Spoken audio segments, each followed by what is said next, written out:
तस्मै श्रीगुरवे नमः।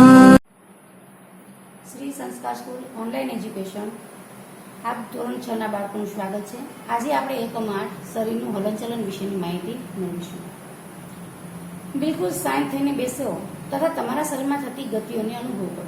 તમે ક્યારેક તમારી પાપણના પલકારા મારતા હશો। શ્વાસ લેતી વખતે તમારા શરીરમાં થતા હલનચલનનું તમે અવલોકન કરો। આપણા શરીરમાં અનેક હલનચલન થતા હોય છે। જ્યારે તમે તમારી નોટબુકમાં લખો છો ત્યારે તમારા શરીરનો કયો ભાગ હલનચલન કરે છે? જ્યારે તમે વળીને તમારા મિત્રને જુઓ છો ત્યારે તમારા શરીરનો કયો ભાગ હલનચલન કરે છે?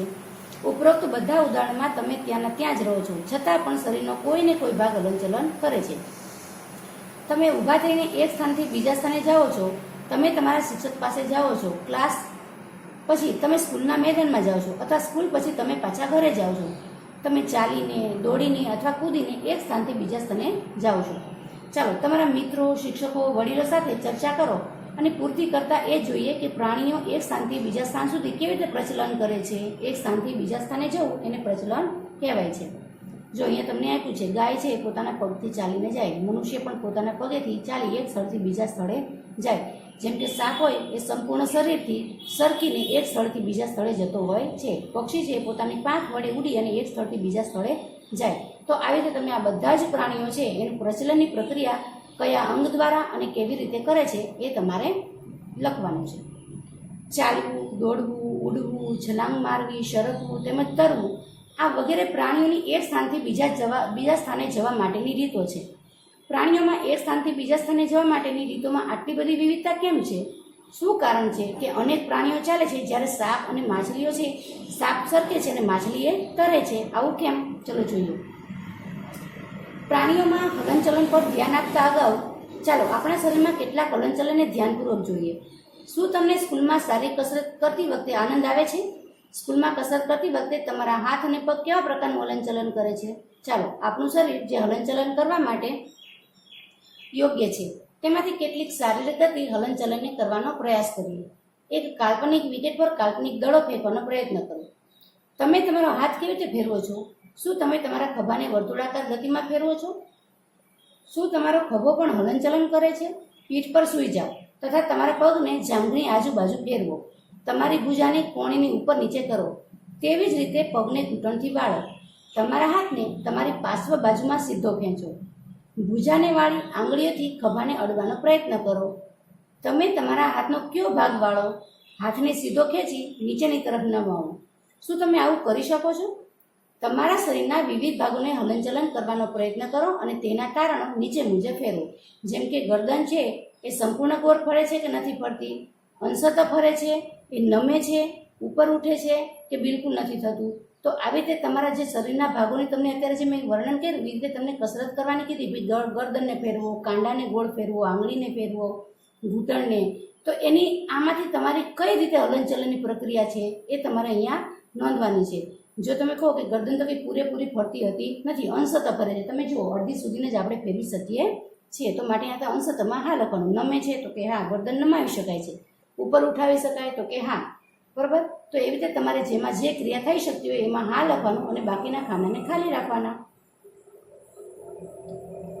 શું કારણ છે કે આપણા શરીરના કેટલાક અંગોને સ્વતંત્ર સ્વરૂપે બધી દિશામાં આપણે ફેરવી શકીએ છીએ, જ્યારે કેટલાક અંગોને એક જ દિશામાં ફેરવી શકાય છે?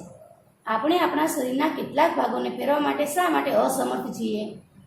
એક ફૂટપટ્ટી અને તમારા હાથ પર આકૃતિ 8.1માં દર્શાવ્યા પ્રમાણે જો અહીંયા બતાવ્યું છે, એનાથી તમારી કોણી ફૂટપટ્ટીની મધ્યમાં રહે છે। જો રહે છે અહીંયા બરોબર મધ્યમાં। તમારા મિત્રને ફૂટપટ્ટી તથા હાથને એક સાથે બાંધવાનું કહો। હવે તમારે કોણીમાંથી વાળવાનો પ્રયત્ન કરવાનો છે। શું તમે એને વાળી શકશો? ના। કેમ નહીં વાળી શકો? જુઓ તો, શું તમે ધ્યાન આપ્યું કે આપણા શરીરના વિભિન્ન ભાગોને એ સ્થાનેથી વાળવા અથવા ફેરવી શકીએ છીએ જે સ્થાનો બે ભાગ એકબીજા સાથે જોડાયેલા હોય છે? કારણ તરીકે કોણી, ખભો તથા ગરદન। શું તમે આવા અન્ય ભાગોના નામ જણાવી શકો? તો આ સ્થાનોને સાંધા કહે છે, જોઈન્ટ્સ। શું આપણા શરીરમાં કોઈ સાંધા ન હોત તો તમારી દ્રષ્ટિએ કોઈ પણ પ્રકારનું હલનચલન સંભવ થઈ શકે? ન થઈ શકે। વાસ્તવમાં આ સાંધાઓની કઈ કઈ વસ્તુઓને પરસ્પર જોડે છે? તો તમારી આંગળી વડે તમારું માથું ચહેરો, ગરદન, નાક, કાન, ખભાની પાછળ, હાથ, પગ, આંગળીઓ તેમજ પગની આંગળીઓ દબાવો. શું તમને એવો અનુભવ થયો કે તમારી આંગળીમાં કોઈ કઠણ વસ્તુ દબાવી રહી છે? આ કઠણ સંરચનાઓને હાડકાં કહેવાય. તમારા શરીરના અન્ય ભાગોમાં આ પ્રક્રિયાને પુનરાવર્તિત કરો અને આટલા બધા હાડકાઓ. જ્યારે હાડકાને વાળી શકાતા નથી તો આપણી કોણીને કઈ રીતે વાળી શકાય? હાથના ઉપરના ભાગથી લઈ અને કાંડા સુધી એક જ હાડકું નથી હોતું. વાસ્તવમાં અનેક હાડકાઓ કાંડા સુધીના ભાગમાં જોડાયેલા હોય છે. આવી જ રીતે આપણા શરીરના પ્રત્યેક ભાગમાં અનેક હાડકાં આવેલા હોય છે. આપણે આપણા શરીરને એ જ બિંદુથી વાળી અથવા હલનચલન કરાવી શકીએ છીએ જ્યાં અસ્થિઓ એકબીજા સાથે જોડાયેલા હોય છે. વિભિન્ન હલનચલન અને પ્રવૃત્તિઓ કરવા માટે આપણા શરીરમાં અનેક પ્રકારના સાંધા આવેલા હોય છે. ચાલો તેમાંથી આપણે કેટલાક વિષયનો અભ્યાસ કરીશું. ખલદસ્તો સાંધો. કાગળની એક પટ્ટી લઈ એક નળાકારમાં ફેરવો. રબર અથવા પ્લાસ્ટિકના એક જૂના દડામાં કાણું પાડી તેમાં વાળેલ કાગળના નળાકારને બહાર નાખો અને આકૃતિમાં દર્શાવ્યા પ્રમાણે જુઓ.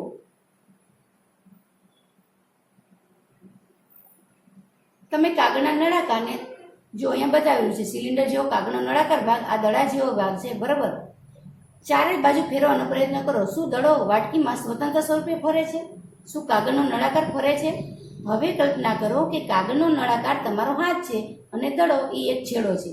વાટકી ખભાના એ ભાગ સમાન છે જેમાંથી તમારો હાથ જોડાયેલો છે.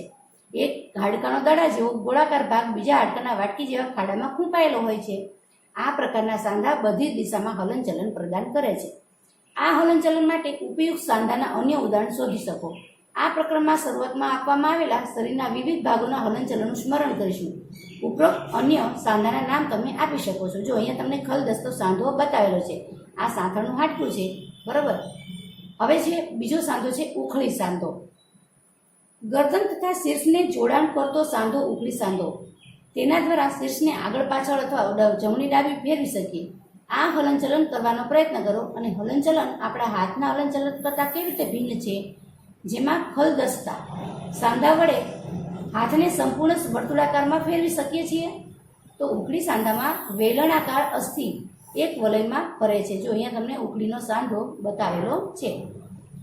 હવે છે મિજાગરાનો સાંધો. ઘરના દરવાજાને વારંવાર ખોલો અને બંધ કરો. તેના મિજાગરા ધ્યાનપૂર્વક જુઓ. તે દરવાજાને આગળ અને પાછળ ખોલવા દે છે.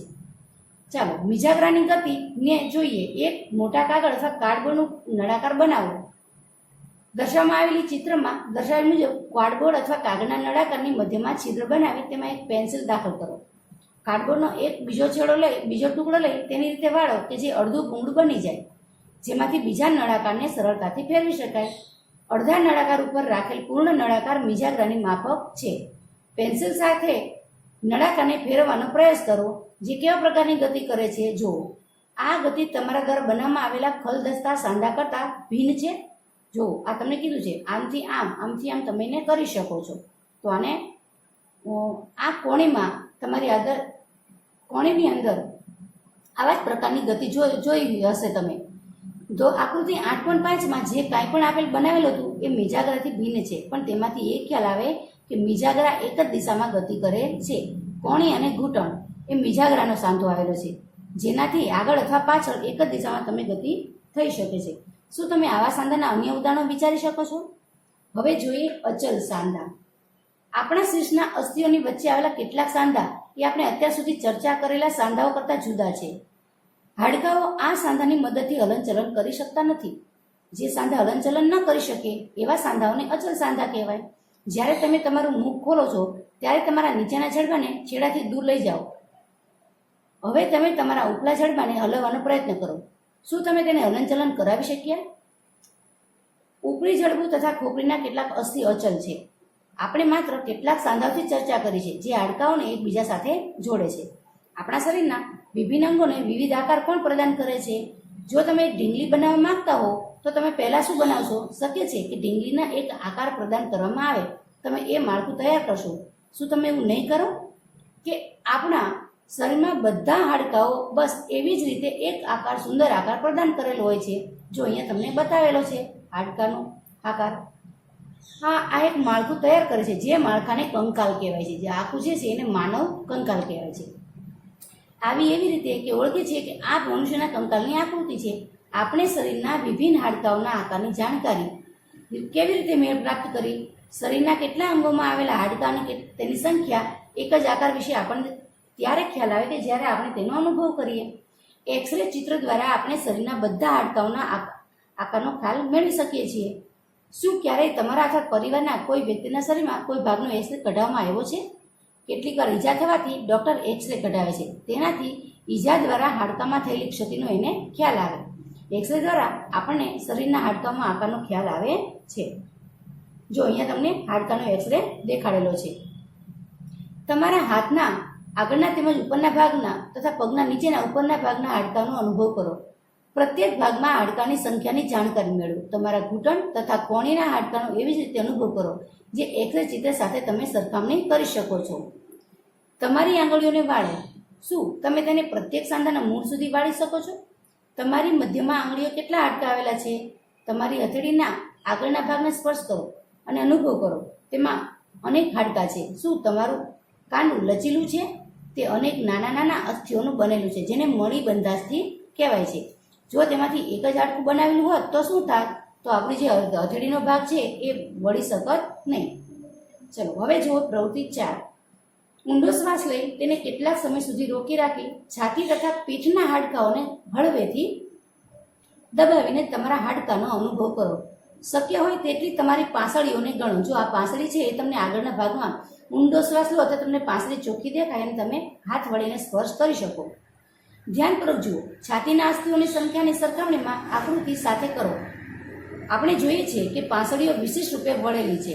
તે છાતીના હાડકાં અને કરોડસ્તંભ સાથે જોઈને એક પાંજરાનું નિર્માણ કરે છે. આ શંકુરૂપી પાંજરાને પાંસળી પિંજર કહેવાય છે.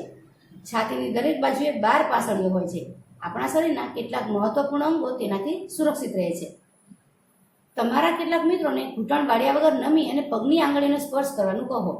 ગરદનથી શરૂ કરી તમારી આંગળીઓ તમારા મિત્રની પીઠ ઉપર ફેરવો. જે તમે અનુભવો છો તેને મેરુદંડ એટલે કરોડસ્તંભ કહેવાય છે. તે અનેક નાના નાના હાડકાઓનું બનેલી રચના છે. જો અહીંયા તમને આ બતાવેલું છે જેને કશેરુકા કહેવાય છે. કરોડસ્તંભ આવી 33 કશેરુકાઓથી બને છે. પાંસળી પિંજર આ અસ્થિઓ સાથે જોડાયેલું હોય છે. શું કરોડસ્તંભ એક જ લાંબા હાડકાનો બનેલો હોત તો તમારા મિત્ર જે આગળ વળી શકે નમી શકે છે તો આવું કરી શકે ન કરી શકે, કારણ કે આની અંદર નાના નાના હાડકાઓનું જોડાણ આવેલું છે. તમારા મિત્રને ઊભા થઈ હાથ વડે કોઈ દિવાલને ધક્કો મારવાનું કહો. શું તમને એના ખભા આગળ 2 ઉપસેલા અસ્થિઓ દેખાય છે? તેને કંધાસ્થિ કહેવાય છે. જો આવો હાડકા જેવો ભાગ તમને દેખાશે એને કંધાસ્થિ કહેવાય છે. ધ્યાનપૂર્વક જુઓ. આ સંરચના નિતંબાસ્થિ પેટી જેવી રચના બનાવે છે. તે તમારા જઠરની નીચે આવેલા વિભિન્ન અંગોને રક્ષણ આપે છે. આ નિતંબના ભાગો એ હિસ્સો છે જેની મદદથી તમે બેસી શકો છો. જો અહીંયા તમને આ 2 ભાગ બતાવે છે. આ રહ્યા એ બંને નિતંબના ભાગ છે. બરોબર. તમારી ખોપરી અને હાડકાઓ એકબીજા સાથે જોડવાથી બનેલ છે. આ આપણા શરીરના અત્યંત મહત્વપૂર્ણ અંગ એ મગજનું રક્ષણ કરે છે. જો અહીંયા તમને તીરા તીરા જેવું દેખાય છે, આ એક પ્રકારના હાડકા છે, એનું જોડાણ કરેલું છે. મગજને ખોપરી છે એ ખોપરીના હાડકાનું જોડાણ કરેલું છે. આપણે આપણા કંકાલના ઘણા બધા હાડકા તથા સાંધાની ચર્ચા કરી. કંકાલ સિવાય કેટલાક અન્ય એવા પણ અંગો છે જે હાડકા કેટલાક કઠણ હોતા નથી, તેને વાળી શકાય છે, જેને આપણે કોમલ અસ્થિ કહીએ છીએ, જેને અસ્થિ કુર્ચા પણ તરીકે ઓળખાય છે. આપણા કાને સ્પર્શ કરો. શું તમે કોઈ હાડકાના કઠણ ભાગનો અનુભવ કરો છો? ના. જેને વાળી શકાય છે એવું પ્રતીત થાય છે ને, તેમાં કોઈ હાડકા હોતા નથી. શું તમને આંગળી વડે દબાવતા કાનની બૂટ તથા તેના ઉપરના ભાગમાં કોઈ ફરક લાગ્યો? શું તમને એવું લાગ્યું કે કાનનો બૂટ ઉપરનો ભાગ નાજુક નથી, તે થોડો કડક જેવો છે, અને કાનની બૂટ છે એકદમ નરમ છે, લાગે છે ને? પરંતુ તે ભાગ હાડકા જેટલો કઠણ પણ નથી, તે કાસ્થિનો છે. શરીરના સાંધાઓ પણ કાસ્થિ જોવા મળે છે. આપણે જોયું કે માનવ કંકાલ એ અનેક અસ્થિના સાંધાઓ અને કાસ્થિઓ ભોગા મળીને બનેલું છે. તમે તેમાંથી ઘણા બધાને જોઈ શકો છો તથા હલનચલન પ્રદાન કરી શકો છો. તમારી નોટબુકમાં કંકાલનું સ્પષ્ટ ચિત્ર દોરો. આપણે આપણા શરીરના જે હાડકા તેમજ તેના સાંધાઓના વિષયમાં જાણકારી પ્રાપ્ત કરી લીધી છે. તેના વિભિન્ન પ્રકારની ગતિ કરવામાં આપણને મદદ કરી છે. હાડકાઓને આવા પ્રકારના હલનચલન માટે કોણ યોગ્ય બનાવે છે? ચાલો તેની પણ આપણે તપાસ કરીએ. આપણા એક હાથની મુઠ્ઠી બનાવી કોણીના ભાગથી તમારા હાથને વાળી અંગૂઠાની મદદથી 2 બાજુ અને ખભાને અડકવાનો પ્રયત્ન કરો. શું તમે તમારી ઉપસેલી સ્નાયુ ભુજાના ફૂલેલા ભાગને જોયો? બીજા હાથ વડે સ્પર્શ કરીને જુઓ, શું તમને કોઈ ઉપસેલો ભાગ નજરે આવે છે? તેને સ્નાયુ કહેવાય છે. સંકોચન થવાના કારણે સ્નાયુઓ ઉપસી આવે છે. હવે તમે તમારા હાથની ફરીથી સામાન્ય સ્થિતિમાં લાવો અને સ્નાયુને શું થાય છે જુઓ તો શું હજુ પણ તે સંકોચન સ્થિતિ અવસ્થામાં છે? ના. ચાલતી અવસ્થા દોડતી વખતે તમારા સ્નાયુઓમાં આવું સંકોચન થઈ શકે છે. સંકોચનની અવસ્થામાં સ્નાયુઓ નાના, કઠણ તેમજ જાડા થઈ જાય છે. તે હાડકાને શું કરે છે? ખેંચે છે. કોઈ અસ્થિને ગતિ પ્રદાન કરવા માટે બે સ્નાયુઓને સંયુક્ત રીતે કાર્ય કરવું પડે છે. જ્યારે બે સ્નાયુઓ કોઈ સંકોચાય ત્યારે અસ્થિ કે દિશામાં ખેંચાય છે. જોડના બીજા સ્નાયુઓ શિથિલ અવસ્થામાં થાય છે.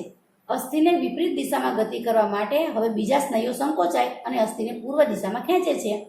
જ્યારે પહેલો સ્નાયુ શિથિલ થઈ જાય છે, સ્નાયુ માત્ર ખેંચી શકે છે, તે ધક્કો મારી શકતા નથી. આવી એક સ્થિતિને ગતિ પ્રદાન કરવા માટે બે સ્નાયુને સંયુક્ત રીતે કાર્ય કરવું પડે છે. શું ગતિ માટે હંમેશા હાડકાં તેમજ સ્નાયુની આવશ્યકતા રહેલી હોય છે? બીજા પ્રાણીઓ કેવી રીતે ચાલે છે? શું બધા પ્રાણીઓમાં હાડકાં જોવા મળે છે? અળસિયા તથા ગોકળગાયમાં શું હોય છે? ચાલો કેટલીક આપણે પ્રાણીઓની ગતિ વિશે પણ જોઈએ. બગીચામાં જમીન પર ચાલતા કોઈ અળસિયાનું અવલોકન કરો. તમે પકડી અને પ્લોટિંગ અથવા ફિલ્ટર પેપર પર મૂકો. ગતિનું નિરીક્ષણ કરો. તેના પછી અળસિયાને એક કાચની પટ્ટી, ટાઇલ્સ અથવા કોઈ ચીકણી સપાટી પર મૂકો. તેની ગતિનું અવલોકન કરો. શું આ ગતિ પેપર પર હતી એના કરતાં જુદી છે? હા. ઉપરની બે સપાટીમાંથી કઈ સપાટી પર અળસિયું સરળતાથી ચાલી શકે? તો કે બોટમ પેપર અથવા કાગળની સપાટી પર સરળતાથી ચાલી શકે. અળસિયાનું શરીર એક વલય એકબીજા સાથે જોડાવાથી બને છે. અળસિયાના શરીરમાં હાડકાં હોતા નથી, પરંતુ તે તેના સ્નાયુ વડે ગતિ કરતા હોય છે, જેના શરીરને વધવા અથવા ઘટવામાં તે મદદ કરે છે. ચાલતા સમયે અળસિયું તેના શરીરના પશ્ચ ભાગને ભૂમિ સાથે જકડીને રાખે છે અથવા આગળના ભાગને ફેલાવે છે. તેના પછી તે અગ્રભાગને મૂળથી જકડી રાખે છે અને પશ્ચ ભાગને ખુલ્લો કરી દે છે. તેના બાદ શરીરને સંકુચિત કરે અથવા પશ્ચ ભાગને આગળની તરફ ખેંચે. આનાથી કેટલાક અંતર સુધી તે આગળ વધી શકે છે અને અળસિયું આ પ્રક્રિયાને વારંવાર પુનરાવર્તિત કરી અને માટીમાં આગળ ખસે છે. તેના શરીરમાં ચીકણા પદાર્થ હોય છે જે એના ચાલવા માટે મદદરૂપ કરે છે. તે તેના શરીરના ભાગોને જમીન સાથે એવી રીતે ટકાવી રાખે છે જેના શરીરમાં નાના નાના અનેક વજ્રકેશ, નાના વાળ જેવી રચનાને વજ્રકેશ કહેવાય, આવેલા હોય છે. આ વજ્રકેશ સ્નાયુ સાથે જોડાયેલા હોય છે અને આ વજ્રકેશ માટીમાં તેને મજબૂત પકડ આપે છે. અળસિયું તેના રસ્તામાં આવવાવાળી માટીને ખાય છે. તેનું શરીર અપાચિત ખોરાકને બહાર કાઢે છે અને અળસિયા દ્વારા કરવામાં આવેલા આ કાર્ય માટીને ફળદ્રુપ બનાવે છે, જેનાથી વનસ્પતિને પણ ફાયદો થાય છે. હવે એવું જ બીજું હાડકાં વગરનું જીવ જોઈએ, જેનું નામ છે ગોકળગાય. તમારા બગીચા કે ખેતરમાં જઈ ગોકળગાયનું અવલોકન કરો. શું તેની પીઠ ઉપર ગોળ રચના જોઈ તમે? તેને કવચ કહે છે. ગોકળગાયનું બાહ્ય કંકાલ છે, પરંતુ તે હાડકાનું બનેલું હોતું નથી. તે કવચ એક જ એકમ છે તથા તે એની જગ્યાએથી બીજી જગ્યાએ ગતિમાં સહાય કરતું નથી. એ ગોકળગાય સાથે ખેંચાઈને જ આવે છે. ગોકળગાયને કાચની પ્લેટ પર મૂકી જુઓ. જ્યારે તે ચાલવાની શરૂઆત કરે ત્યારે કાચની પ્લેટ ઉપર ઉઠાવી તેની નીચેની ગતિનું અવલોકન કરો. કવચના છિદ્રમાંથી ગોકળગાય એક જાડી સંરચના એટલે શીર્ષને બહાર આવતું જોઈ શકો છો તમે. આ જાડી સંરચના તેના પગ છે, જે મજબૂત સ્નાયુના બનેલા હોય છે. હવે સાવધાનીપૂર્વક કાચની પ્લેટને ઝુકાવો અને પગની તરંગિત ગતિને જોઈ શકાય છે. તો ગોકળગાયની ગતિ અળસિયા કરતાં ધીમી છે કે ઝડપી એ તમે નોંધી શકો છો. હવે જોઈએ વંદા વિશે. કોઈ વંદાનું અવલોકન કરો. વંદો જમીન પર ચાલે છે, દિવાલ પર ચડે છે અને હવામાં પણ ઉડે છે. તેમાં 3 જોડ પગ હોય છે જે ચાલવામાં એને મદદ કરે છે. તેનું શરીર કઠણ બાહ્ય કંકાલ દ્વારા ઢંકાયેલું હોય છે. આવા બાહ્ય કંકાલ વિવિધ એકમોના પરસ્પર સાંધા દ્વારા બનેલું હોય છે. તેના કારણે ગતિ શક્ય બને છે. પીઠના ભાગે માથા પાસેથી 2 જોડ પાંખ પણ જોડાયેલી હોય છે. જો અહીંયા આગળ તમે જોવો છો, પીઠના ભાગે માથા પાસેથી 2 પાંખ જોડાયેલી હોય છે. વંદા વિશેષ સ્નાયુઓ આવેલા હોય છે જે સ્નાયુઓ ચલનપાદની નજીક આવેલા છે. તે તેને ચાલવામાં મદદ કરે છે અને સ્નાયુઓ વંદા જ્યારે ઉડે ત્યાં તેની પાંખોમાં ગતિ આપે છે. હવે જોઈએ પક્ષીઓ વિશે. પક્ષીઓ હવામાં ઉડે છે તથા ભૂમિ પર પણ ચાલે છે. બતક તથા હંસ જેવા પક્ષીઓ પાણીમાં તરે છે. પક્ષીઓ એટલા માટે ઉડી શકે કે તેનું શરીર ઉડવા માટે અનુકૂલિત હોય છે. તેના હાડકાં છિદ્રિષ્ઠ એટલે છિદ્રાળુ હોય છે અને હલકા હોય છે. પશુ ઉપાંગના હાડકાં ચાલવા તેમજ બેસવા માટે એને અનુકૂલન આપે છે. અગ્ર ઉપાંગને અસ્થિમાં રૂપાંતર થઈ અને પાંખ બનાવે છે. ખભાના હાડકાં મજબૂત હોય છે અને છાતીના અસ્થિઓ ઉડ્ડયન સમયે સ્નાયુઓને જકડી રાખવા માટે વિશેષ રૂપે રૂપાંતર થયેલા હોય છે. પાંખોને ઉપર નીચે કરવા માટે પણ એને સહાય કરે છે. હવે જોઈએ માછલી. એક કાગળની હોડી બનાવો અને તેને પાણી પર મૂકો. હવે એના અણીદાર છેડાથી તેને ધક્કો મારો. તે સરળતાથી આગળ વધી રહી છે ને. હવે હોડી બંને છેડેથી પકડી તેની પાછળની બાજુએ ધક્કો મારો. શું થાય છે? તો કે હોડી પાણીમાં સરળતાથી ચાલી શકે છે? ના. કેમ? ચલો એના વિશે આપણે જોઈએ. તમે નોંધ્યું કે હોડીનો આકાર લગભગ માછલીના આકાર જેવો હોય છે. માછલીનું શીર્ષ, પૂંછડી તેમજ મધ્ય ભાગ કરતાં પહોળી અને અણીદાર હોય છે. તો શરીરની આવી રચનાને ધારારેખીય કહેવાય છે. તેની વિશેષ રચનાના કારણે તે પાણી પર અહીંથી ધકેલાય છે અને પાણીમાં સરળતાથી તરી શકે છે. માછલીના હાડકાં દ્રઢ સ્નાયુઓથી ઢંકાયેલા છે. તરવાની પ્રક્રિયામાં શરીરનો અગ્રભાગ એક બાજુ વળે છે તથા પૂંછડી વિપરીત દિશામાં ગતિ કરે છે. અનુસાર માછલી પોતાના શરીરને વાળી શકે છે. ત્યારે તીવ્રતાથી તેની પૂંછડી બીજી દિશામાં વળે છે. તેનાથી ધક્કો લાગે છે અને માછલી આગળ તરફ ખસે છે. તો આવા પ્રકારના ક્રમિક ધક્કાઓ દ્વારા માછલી આગળની તરફ વધતી જાય છે અને પૂંછડીના મીન પક્ષ આ કાર્યમાં મદદરૂપ થાય છે. માછલીના શરીર પર બીજા પણ મીન પક્ષો આવેલા હોય છે, જે તરતી વખતે પાણીમાં સમતુલન બનાવે છે. તે દિશામાં એ નક્કી કરવામાં સમતુલન બનાવી રાખવા તેમજ દિશા નક્કી કરવામાં સહાય કરે છે. શું તમે ધ્યાન આપ્યું કે ગોતાખોર તેમના પગમાં વિશિષ્ટ મીન પક્ષ જે ફ્લીપર પહેરે છે, જે પાણીમાં સરળતાથી એને ગતિ કરવામાં મદદ કરે છે. હવે જોઈએ આપણે સાપની ગતિ કેવી હોય છે. શું તમને સાપને સરકીને આગળ વધતા જોયો છે? તે સીધો આગળ વધે છે. સાપનો કરોડસ્તંભ લાંબો હોય છે. શરીરમાં પાતળા અનેક સ્નાયુઓ આવેલા હોય છે. તે પરસ્પર જોડાયેલા હોય છે. ભલે પછી તે દૂર આવેલા હોય, સ્નાયુઓ કરોડસ્તંભ પાછળીઓ અને ત્વચાને પણ એકબીજા સાથે જોડી રાખે છે. સાપનું શરીર અનેક વલયમાં વળેલું હોય છે. આ પ્રકારે સાપના પ્રત્યેક વલય તેને આગળ તરફ ધકેલે છે. તમે જોયું ને કે સર્પાકાર વલય લેતો સાપ આગળ ખસતો હોય છે. તેનું શરીર અને વલય બનાવે છે અને પ્રત્યેક વલય આગળ ધક્કો મારે છે. આ કારણે સાપ અત્યંત ઝડપથી ગતિ કરી અને આગળ વધી શકે છે, પરંતુ સીધી રેખામાં આગળ નથી વધતો. જો તમને અહીંયા સાપનું ચિત્ર બતાવેલું છે. જો આ વલય આકાર છે આવો, બરાબર, એના કારણે ઝડપથી ગતિ કરી શકે છે. આપણે વિવિધ પ્રાણીઓને ગતિ પ્રદાન કરતા અસ્થિઓ તથા સ્નાયુ વિશે જાણકારી પ્રાપ્ત કરી. પહેલી અને બુજો પાસે વિભિન્ન પ્રાણીઓની ગતિ વિશે અનેક પ્રશ્નો છે. તેવી જ રીતે તમારા મનમાં અનેક પ્રશ્નો ઉત્પન્ન થતા હશે. પ્રસિદ્ધ ગ્રીક દાર્શનિક એરિસ્ટોટલ તેમના પુસ્તક ગ્રેટ ઓફ ધ એનિમલમાં સ્વયં પોતાની જાતને આવા અનેક પ્રશ્નો પૂછતા હતા. વિવિધ પ્રાણીઓના શરીરમાં વિવિધ ભાગો શા માટે હોય? આ વિષય અંગે તે પ્રાણીને ગતિ કેવી રીતે સહાયક છે? વિવિધ પ્રાણીઓના શારીરોમાં સમાનતા અને વિભિન્નતાઓ છે. વિવિધ પ્રાણીઓને ચાલવા માટે કેટલાક અંગોની આવશ્યકતા હોય છે. મનુષ્યને 2 પગ જ્યારે ગાય, ભેંસ અને 4 પગ કેમ? ઘણા બધા પ્રાણીઓને શા માટે સરખી સંખ્યામાં પગ આવેલા હોય છે? આપણા પગને વાળવાની રીતથી અલગ કેમ હોય છે? આટલા બધા પ્રશ્ન શક્ય છે. આપણે પ્રવૃત્તિ દ્વારા કેટલાક પ્રશ્નોના ઉત્તર પ્રાપ્ત કરવાનો પ્રયત્ન કર્યો. આપણે હજુ કેટલાક પ્રશ્નોના ઉત્તર શોધવાના બાકી છે, જે આપણે આગળના પાઠ જે છે એમાં શીખીશું.